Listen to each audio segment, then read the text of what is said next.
Hi hello Shri Swami Samarth. लग्न झालेली मुलगी काही दिवसांसाठी तिच्या आई बाबांकडे राहायला आली की लोक पहिलं प्रश्न विचारतात, कधी जाणार.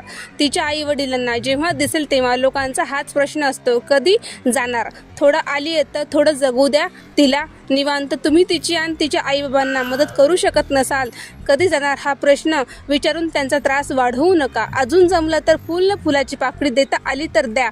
लोक मला आणि माझे आई बाबांना नेहमी विचारतात, कधी जाणार. हे पहा तुमच्या प्रश्नाचे उत्तर. हे बघा मी निघाले माझ्या सासरी. पण खरं सांगू का, हा प्रश्न विचारून तुम्ही आमचा त्रास कमी केला नाही, उलट तो वाढवला. मुलगी आई बाबांकडे राहते तेवढ्यात तिचा संसार थांबत नाही. पुन्हा एकदा सांगते, थोडं जगू द्या तिलाही निवांत.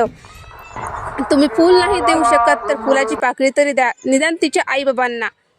काय बघा, जमलं तर आणा अंमलात. बाय. लाईक करा, शेअर करा, सबस्क्राईब करा.